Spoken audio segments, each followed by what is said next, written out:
마태복음 6장 33절에 있는 말씀을 제가 읽겠습니다. 너희는 먼저 그의 나라와 그의 의를 구하라. 그리하면 이 모든 것을 너희에게 더하시리라. 오늘은 이미 이룬 하나님 나라를 나타내라. 이미 이룬 하나님 나라를 나타내라. 이미와 아직의 의미를 좀 다루고 싶어서 하나님 말씀을 정했습니다. 보통 개혁주의 신학에서 예수 그리스도의 구원의 복음에 대한 얘기를 할 때 이미와 아직, 이미 하나님 나라가 임하였으나 종말론적 성취가 아직 이루어지지 않았다 해서 이미와 아직을 얘기합니다. 그리고 이미 임한 나라, 하나님 나라는 우리 안에 있다 이렇게 얘기합니다. 그러나 아직 예수님이 재림하지 않았기 때문에 이 하나님 나라의 완성이 이루어지지 않았다. 그래서 이미와 아직 사이에 긴장이 있는데 이 긴장, 이 텐션의 이 사이에서 각종 문제들, 고난, 핍박, 질병 이런 문제들이 생긴다. 그래서 성도들은 이 이미와 아직 그 사이에 살기 때문에 이런 일을 겪을 때 이 고난도 견디고 질병도 견디면서 천국을 소망하고 살아야 된다. 그리스도의 오심을 기대하며 살아야 된다. 물론 최종적인 그리스도의 재림을 성취를 못 볼지라도 그럼에도 불구하고 우리는 예수 그리스도를 믿기 때문에 구원을 받아서 천국에 갈 수 있다. 이렇게 가르칩니다. 전체적으로 보면 맞는 것 같은데 그 다음에 중요한 것은 하나님 나라가 우리 안에 임하였다 라는 것과 하나님 나라가 우리 삶에 나타난다 이것과는 좀 다른 것 같아요. 대부분의 사람들은 하나님 나라는 우리 안에만 있다. 근데 예수 그리스도의 완성은 하나님 나라가 우리 가운데 임하였고 또 우리 가운데서 나타나야 된다. 그래서 그분이 40일 부활하신 후에 40일 동안 하나님 나라를 가르쳤어요. 궁금했던 게 제가 도대체 하나님 나라를 가르쳤다고 그러는데 그게 뭘까? 라는 생각을 해봤습니다. 감이 없었거든요. 저도 하나님 나라 주제에 대해서 조지 레드라든가 많은 신학자들이 다룬 책도 읽어보고 했지만 굉장히 좀 장님이 코끼리 잡듯이 이건가 저건가 이런 생각을 많이 했습니다. 그러나 복음에 대한 이해가 더 넓어지면서 하나님 나라가 현재성으로 나타나야 된다라는 것을 깨달았어요. 하늘에서 이룬 것 같이 땅에서 이루어지다라고 할 때 이루어지다라는 것은 이제 예수 그리스도의 복음의 완성에서 그리스도의 종말의 성취가 이루어지는 것이다 라는 생각을 벗어나야 된다라는 겁니다. 성경에 우리가 잘 아는 골로새서 1장 13절에 보면 뭐라고 돼 있죠? 그가 우리를 흑암의 권세에서 건져내사 그의 사랑의 아들의 나라로 옮기셨으니 라고 되어 있습니다. 분명히 성경은 우리가 흑암의 권세에서 건짐을 받았다. 그 다음에 아들의 나라로 옮겨졌다.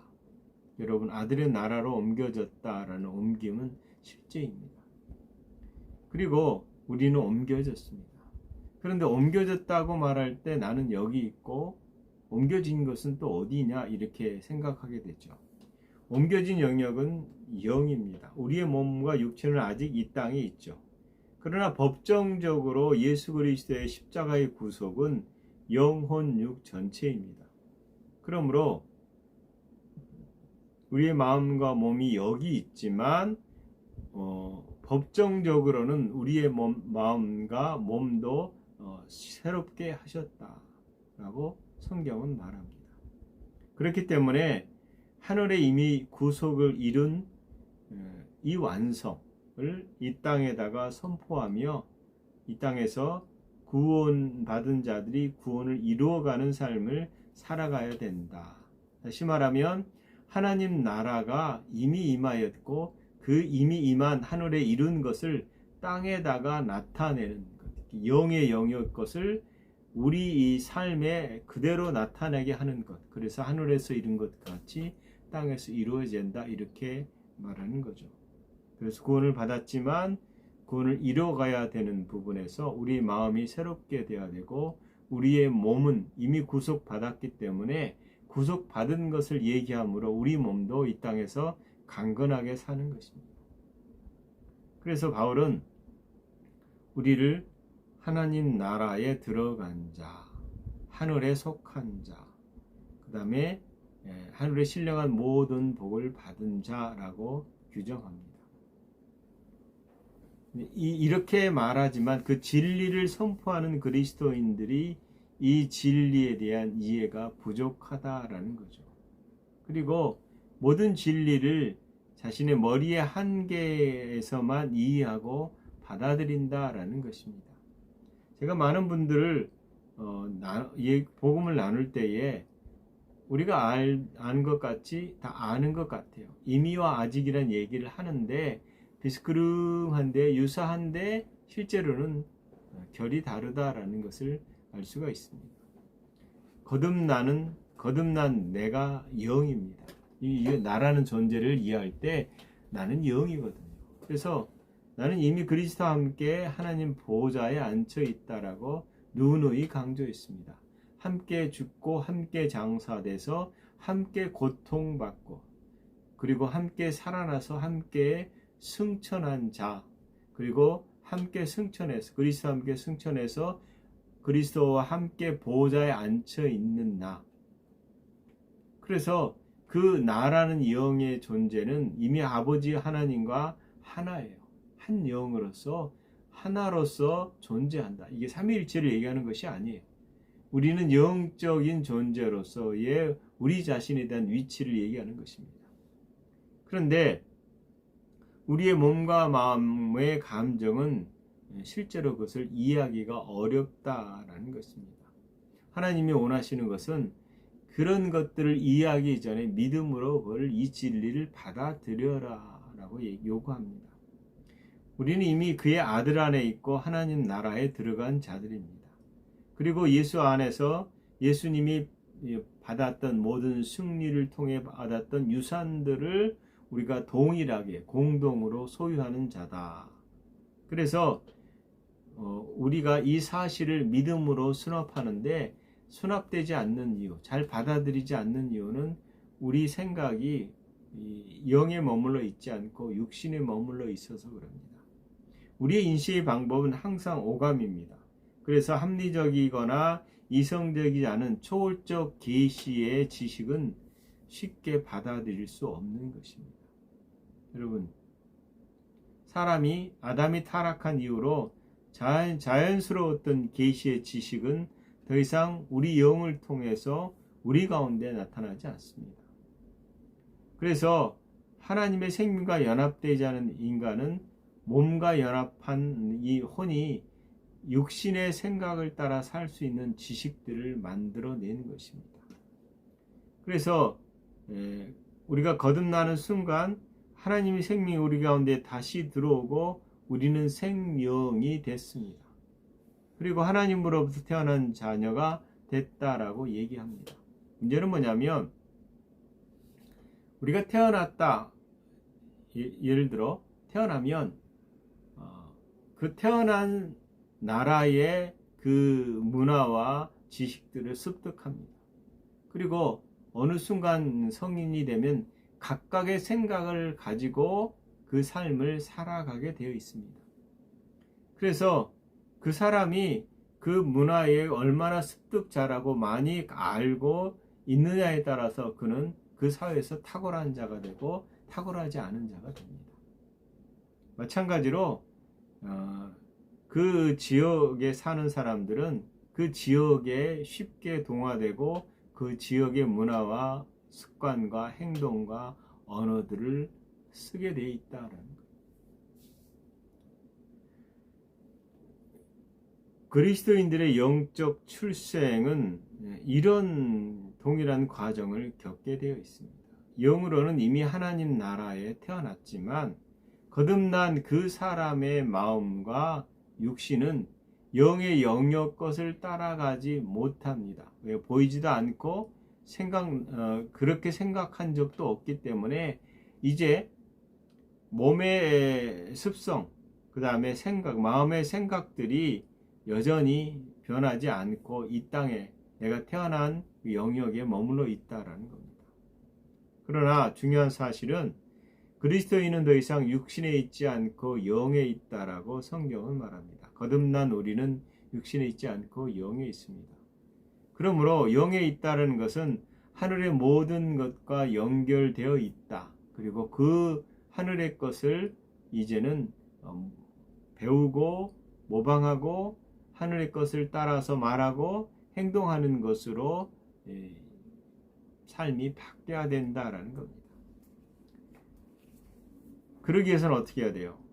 우리가 어린아이가 태어나서 아기가 태어나서 자라는 그 과정과 동일하게 영적인 탄생과 함께 영적인 성숙, 이 성숙이라는 게 영의 영역이 아니라 우리 혼과 마음이 영에 초점을 맞추고 영을 따라서 생각을 키워나가고 바꿔야 된다라는 겁니다. 그러므로 우리는 영의 말에 귀를 기울여야 됩니다. 그것이 우리 자신이고 우리의 본질이고 우리가 추구해야 될 삶의 태도입니다. 그런데 이미 그리스도 안에서 하늘의 것이 우리 것이 됐고 영의 것이 전부이라는 것을 알게 됐음에도, 그래서 하나님이 최선을 다해서 당신의 최선을 우리에게 주셨음에도 이미 하늘에서 이룬 것이 우리 것이다, 하늘에 신령한 모든 것이 내 것이다 라고 선언하지만 우리는 하나님이 우리에게 향해서 베푸신 그 모든 것을 우리 것으로 여기지 않는다라는 겁니다. 그리고 시도조차 하지 않고 생각조차 하지 않습니다. 그리고 하나님이 우리에게 주신 것이 아닌 다른 것을 통해서 최선의 삶을 살라고 한다라는 거죠. 그리고 거기에 안주한다면 하나님 우리에게 예비하신 그 나라의 경건에 속한 모든 것을 우리는 누리지 못하고 경험하지 못할 것입니다. 여러분, 우리가 복음을 알려고 하지도 않고 복음을 알아도 그것을 따라가지 않으려고 하는 이유 중에 하나는 우리 육신의 욕구가 너무 강하기 때문이에요. 그리고 우리의 습관과 우리가 그냥 자동적으로 나오는 육신적인 것들이 제어되지 않기 때문이에요. 그래서 그것들이 훨씬 우리에게 익숙하고 편한 것들입니다. 그래서 그 삶을 추구하려고 하는 거죠. 그러나 여러분, 이 추구한다는 것이 좀 잘 생각할 필요가 있어요. 우리가 신앙생활 열심히 하잖아요. 새벽기도 나가는 것, 금요 기도회도 가는 것, 주일 예배 열심히 드리고 신앙생활 열심히 하는 것, 그것이 나쁘다는 것이 아니라 우리가 추구하는 방향에서 그것이 어떤 관점에서 어떻게 바라봐야 되느냐라는 겁니다. 여러분, 기도를 많이 하는 것 좋습니다. 하나님 앞에 머물러 있는 것 좋습니다. 그런데 머물러 있는 것이 어떻게 머물러 있느냐? 하나님께 애걸복걸하고 간구하고 쥐어짜듯이 하나님을 괴롭혀야 하나님이 그래, 네 마음에 내가 감동됐다, 이제 내가 응답하리라, 이렇게 하는 것이 아니다라는 겁니다. 우리가 어떻게 하나님을 움직일까라는 이 표현이 어떻게 보면 굉장히 문제가 있는 거죠. 보좌를 움직이는 기도 이런 얘기들이 있잖아요. 하나님이 이미 그리스도 안에서 모든 것을 충분히 공급할 수 있도록, 공급하실 수 있도록이 아니라 공급하셨다라고 보는 것이 맞습니다. 그래서 우리가 열심히 기도하는 것도 좋지만 이 기도가 올바른 성경의 관점을 따라 했느냐라는 겁니다. 우리가 열심히 했는데 응답이 안 되면 어떻게 돼요? 우리는 실망하잖아요. 하나님이 나를 버리셨나? 왜 응답하지 않으시지? 나는 너무 힘든데, 너무 필요한 이것이 응답돼야 변화돼야 되는데. 근데 성경은 구하라, 찾으라, 두드리라, 그리고 난 다음에 뭐예요? 나오는 게 성령을 주시겠대. 구하면 우리가 필요한 것을 구하는 것이 아니라 성령을 주시겠다고 말한다면 엉뚱한 걸 주시잖아요. 나는 그게 필요 없고요. 쌀이 필요하고요. 이게 더 필요한데요. 돈이 필요하고요. 근데 하나님은 구하고 찾고 두드리는 자에게 성령을 주시겠다. 이 말은요. 성령을 따라서 이 모든 것이 해결된다. 좀 더 생각해 보면 예수님께서 하신 말씀이에요. 마태복음 6장 7절에 또 기도할 때에 이방인들과 같이 중언부언하지 말라. 그들이 말을 많이 하여야 들으실 줄 생각하느니라 이렇게 말합니다. 말을 많이 하고 하나님을 감동시켜야 내가 열심히 작정해서 뭔가를 해야 내가 하나님께 뭔가를 드려야 하나님이 감동하셔서 응답하신다. 이렇게 생각하는 건 착각이라는 거죠. 여러분 기도를 빡세게 하겠습니다. 이렇게 말하면 여기에도 많은 문제들이 있긴 있거든요. 우리의 태도가 하나님과 우리의 관계 속에서 하나님이 우리를 향해서 준비하고 예비하신 것들이 무엇인가를 알게 되면 우리는 이런 떼쓰는 기도들은 안 할 겁니다. 왜냐하면 마태복음 6장 8절에 보면 6장 7절과 이방인같이 구하지 말라 해놓고 8장에 보면 그러므로 이렇게 말해요. 그들을 본받지 말라. 구하기 전에 너에게 있어야 할 것을 하나님 너희 아버지께서 아시느니라. 자, 잘 보세요. 하나님이 알고 있는데 우리가 구하기 전에 알고 있는데 그럼 주시지 안 줘가지고 구하게 이렇게 생각하잖아요. 마태복음 6장 32절에도 똑같이 있어요. 이는 나 이방인들이 구하는 것이라. 앞에 6장 31절에 보면 무엇을 먹을까, 무엇을 입을까, 무엇을 입을까, 무엇을 마실까, 뭐 이런 것에 대한 염려를 얘기하거든요. 이것을 염려하지 말라. 이것은 이방인들이 하는 것이다. 이렇게 말하면서 다 이방인들이 구하는 것이라 너희는 하늘 아버지께서 이 모든 것이 너희에게 있어야 할 줄을 아시느니라. 이렇게 말합니다. 다시 말하면 하나님께서는 알고 계시고 하늘에서 이룬 것 같이 땅에서 이루어지다 라고 말할 때는 이미 하늘에서 이루어졌다라는 것입니다. 그래서 하나님은 은혜로 이미 움직이셨고 우리의 믿음은 하나님께서 은혜로 이미 공급해 좋은 것을 주셨다라는 것을 우리가 믿음으로 그것을 시인하고 사용해야 된다라는 겁니다. 이미 하나님 나라에 속한 것을 받았습니다. 그래서 앞에서 말한 것처럼 은혜로 이미 공급하신 것은 육신적인 것이 아니라 영적인 것이다. 그리고 이 모든 것은 영에서 출발해야 됩니다. 로마서 5장 8장 5절에 보면 육신을 따르는 자는 육신의 일을 영을 따르는 자는 영의 일을 생각하나니 라고 말합니다. 우리가 육신을 따르지 않고 영을 따르는 이유는 우리가 육신에 있지 않고 영에 있기 때문입니다. 우리는 영입니다. 그리고 혼을 가지고 몸 안에 산다라고 지속적으로 말하고 있습니다. 그래서 새로운 영인 나는 이제 깊은 하나님의 말씀을 따라서 변화돼야 돼요. 우리 마음이 변화되고 그리고 나서 우리 스스로 뭔가를 노력해서 하나님을 움직여서 이 땅에 기적들이 일어나거나 내가 원하는 것들이 일어나게 해야 된다라는 사실에 그 노력을 멈추라는 거예요. 무슨 말이냐면 이미 이루어진 하나님 나라를 이 땅에다가 나타내는 삶을 사는 것이지 하나님이 이루어진 그것을 내가 또 이루려고 노력하는 이 육신적인 방향으로 전환하지 말라라는 겁니다. 여러분 부유하잖아요. 그런데 이 부유가 많이 있어야 부유하다고 생각한다는 거죠. 이것이 뭐냐면 우리는 영으로 부유한 것입니다. 여러분 예수 그리스도 안에서 우리는 지금 하늘에 신령한 모든 복, 경건에 속한 모든 복을 받았고 우리는 영으로서 그것을 취했고 이미 가지고 있다. 그런데 현실에 살면 없거든요. 그러니까 없으니까 없다라고 말한다는 것이 우리의 일반적인 생각이다라는 거죠. 우리는 그리스도 안에서 하나님의 의와 희락과 평강을 가지고 있습니다. 그래서 우리가 영을 따라 말하기를 시작하는 게 굉장히 중요한 것 같아요. 여러분, 우리는 어떤 상황에 따라 감정을 많이 지새우잖아요. 좋거나 나쁘거나 기쁘거나 슬프거나를 우리가 있는 환경을 따라서 하게 돼 있거든요.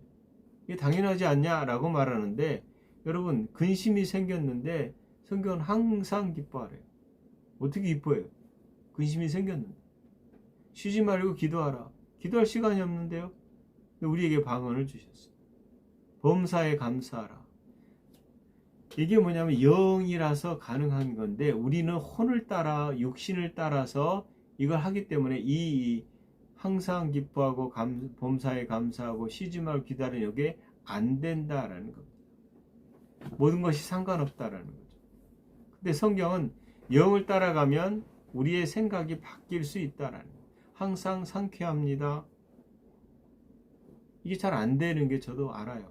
제가 어제 하루 종일 찌뿌둥하고 몸이 이상하고 뭔가 눌린 것 같고 그러면 제가 이 눌린 현상을 우리 유사모에게 하거든요.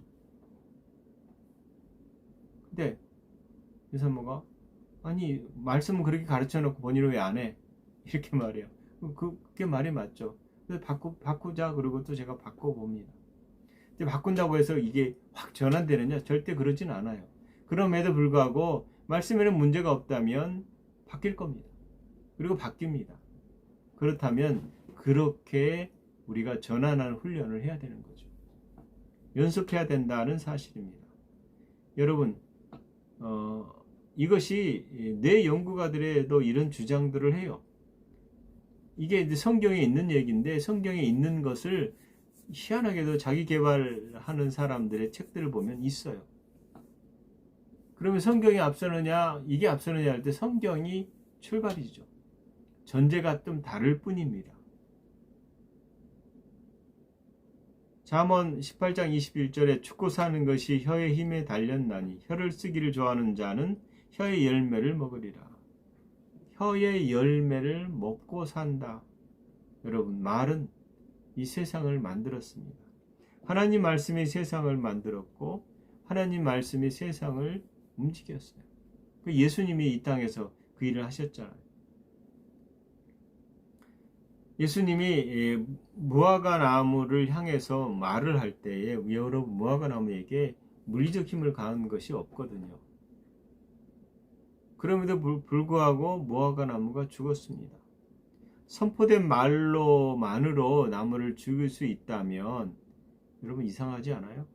그런데 하나님이 선포하는 말씀이 세상을 지으셨듯이 우리의 선포하는 말이 나의 삶과 세상을 만들어 간다. 그러면 우리가 잘 생각해야 돼요. 우리가 왜 예수님께서 비판하지 말라라고 말했냐면 비판이 뭔가를 새롭게 하지 않아요. 근데 이 세상은 비판으로 난무하잖아요. 여야가 비판하고 정치를 따라 사람들이 갈라서기 하고 또 비판하고 거기에 그리스도인들이 하고 있거든요. 저도 거기에 일조를 합니다. 이것을 그쳐야겠구나 하는 생각을 많이 해요. 예수님께서 마가복음 11장 23절, 22절, 23절에 보면 그들에게 대답하여 이르시되 하나님을 믿으라. 내가 진실로 너희에게 이르노니 누구든지 이 산더러 들리어 바다에 빠지라 하며 그 말하는 것이 이루어질 줄을 믿고 마음에 의심하지 아니하면 그대로 되리라. 이렇게 되어 있습니다. 말을 한 다음에 이루어질 줄을 믿고 그 마음에 의심하지 말래요. 그러면 그대로 된다. 이렇게 말씀하고 있거든요. 여러분, 무화과 나무가 죽은 이유는 예수님께서 말씀하셨기 때문이에요. 그래서 우리가 믿음의 말을 할 필요가 있다라는 겁니다. 긍정의 말, 세우는 말을 할 필요가 있다라는 거죠. 여러분, 우리의 뇌는 슈퍼컴퓨터입니다. 그러니까 입력한 프로그램의 정보를 가지고 컴퓨터는 작동하는 거잖아요. 이 말은 뭐냐면 뇌가 컴퓨터처럼 입력한 것들을 가지고 작동하게 돼 있다라는 겁니다. 그래서 반복해서 내가 말하는 것에 뇌가 반응하게 돼 있다. 이게 여러 실험을 통해서 뇌의 메커니즘을 발견한 겁니다. 내가 혼자 하는 말, 내가 평가하고 내 경험에 대해서 어떤 말을 할 때에 그것이 현실에서 나타난다. 그게 실제로 증명되는 것들입니다. 하지만 내가 말하는 것을 선택하는 것은 누구냐? 바로 내 자신이다. 그래서 얼마든지 뇌의 혁명이라고 그러는 뇌를 바꿀 수 있다. 심지어 어떤 사람들은 뇌 노화도 하지 않게 한다 이렇게 말을 하거든요. 그래서 자기 대화, 그 다음에 신경 가소성이라고 해서 뉴런의 발달인데요. 반복적으로 사용하는 언어, 생각이 뇌의 신경을 강화시켜준다. 이렇게 말합니다. 여러분, 우리의 감정 조절도 이 언어의 감정 표현과 조절에 중요한 역할을 하는 게 우리 말이다 라고 말합니다. 그래서 우리가 되도록이면 부정적인 감정의 언어들을 표현할 때는 뇌가 감정을 처리하는 데서 좋지 않은 역할을 한다는 거죠. 그래서 우리 몸의 호르몬도 이 말을 통해서 분비된다라고 말합니다. 그렇다면 결국 우리가 누구의 말을 하느냐, 일반 사람들도 이 자기 개발에서 말을 통해서 자기 긍정을 하고 성공하는 쪽으로 간다면 우리는 그리스도 안에서 이미 하나님 나라를 소유했고 그 나라를 나타낼 수 있는 자다라는 사실을 내가 인정하지 않으면, 내가 왕노릇하는 자로, 내가 거룩한 자로, 내가 의롭다는 자로 인정하지 않으면 변화되지 않는다라는 사실입니다. 그러므로 내 말이 나를 만들어낸다면 나는 하나님 말씀을 말하는 자로 변화시켜야 된다는 거예요. 그래서 우리를 끊임없이 우리의 마음과 몸을 아버지께 영에 순복시키는 겁니다. 이것이 어떻게 보면 삶을 변화시키는 진리입니다. 최근에 어떤 교회에 갑자기 부흥됐다라는 이 기사를 잠깐 봤어요. 내용이 뭔가 그랬더니 거기에는 수많은 기적들을 일으키는 목회를 하더라고요. 여러분, 하나님은 기적을 통해서 공급하실 수 있습니다. 그러나 그것은 하나의 방식이지 일반적인 방식은 아닙니다. 우리는 기적을 원하지만 하나님은 삶의 일반적인 하나님의 축복들을 누리기를 원하신다. 여러분, 광야에서 많은 사람들이 이스라엘 백성들이 만나를 먹었잖아요. 만나는 기적이 필요한 역사잖아요. 그러나 그들이 가나안 땅에 들어갔을 때 만나는 그쳤습니다. 그리고 하나님의 일반적인 자연적 축복을 따라서 살았다라는 거예요. 우리는 기적을 경험할 수 있지만 기적이 아닌 일반적인 하나님 나라가 이미 우리 가운데 임하였다면 그 나라를 이 땅에다가 선포하고 살아야 되는 것입니다. 여러분, 축복은 물질이 아닙니다. 이 차가 너무 좋네, 이 집이 너무 좋네, 정말 축복이네, 이렇게 우리가 말하잖아요. 그러나 우리가 소유한 것은 결과적으로 나온 것이지 그것이 그 자체는 축복이 아닙니다. 그렇게 말하면 세상에 돈 많은 사람 축복을 받은 거잖아요. 성경은 많고 적음이 축복이 아니다라고 말합니다. 갈라디아서 3장 14절에 아브라함의 축복은 믿음에 의해서 우리에게 주어졌습니다. 그런데 우리는 아브라함의 소유한 물질을 말하지 않습니다. 아브라함이 가지고 있던 오래된 장막이나 풍성한 가축들이 아닙니다. 우리가 원하는 것은 풍성함을 낳게 하는 하나님의 은총이다라는 겁니다. 하나님 말씀으로 우리를 의롭게 하셨고 하나님 말씀으로 우리 이 땅에서 온전한 삶을 살 수 있습니다. 그래서 나는 축복받았다라고 말할 때 그 축복이 무엇인지를 잘 볼 필요가 있습니다. 그것은 하나님 나라의 신령한 복들입니다. 경제 상황은 변할 수 있습니다. 우리가 아플 수도 있고 더 많은 부요를 가질 수도 있습니다. 그러나 마귀가 이걸 건들 수 있거든요. 다시 말하면 많고 적음이 아니라 그럼에도 불구하고 모든 상황에서 우리가 감사함을 가지고 은총을 누리는 자. 여러분, 우리 삶에 많은 문제들이 일어날지라도 우리는 축복받은 자입니다. 그것을 이기는 자고 선포하는 자고 회복시키는 자고 고치는 자입니다. 문제는 시간입니다. 여러분, 황금알을 낳는 거위가 있잖아요. 거위를 가지고 있다면 황금알은 언제든지 낳을 수 있습니다. 그것처럼 우리는 이미 예수 그리스도 안에서 하나님 나라를 소유했습니다. 그리고 그것을 얼마든지 이 땅에서 믿음으로 나타내는 자가 되었다라는 사실입니다. 여러분, 원수가 우리 것을 훔칠 수 있습니다.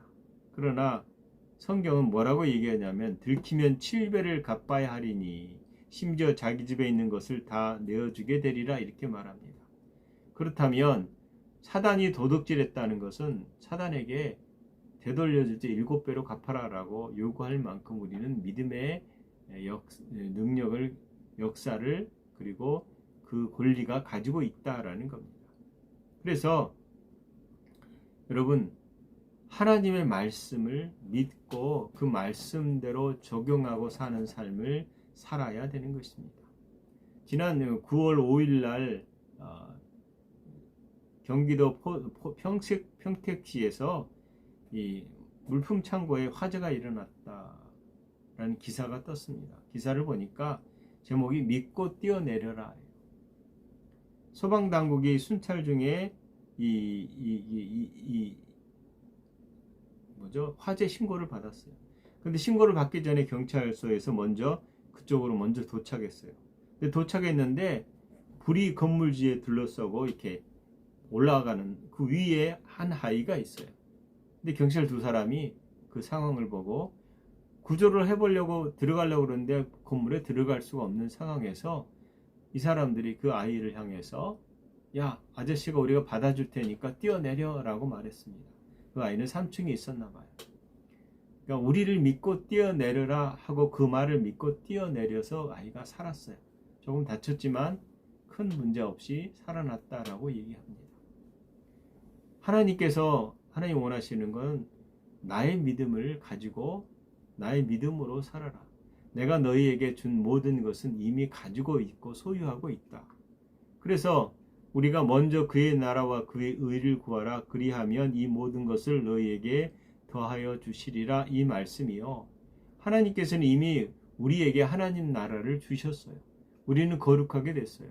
거룩하게 된 자들은 하늘의 신령한 복을 받은 자들이에요.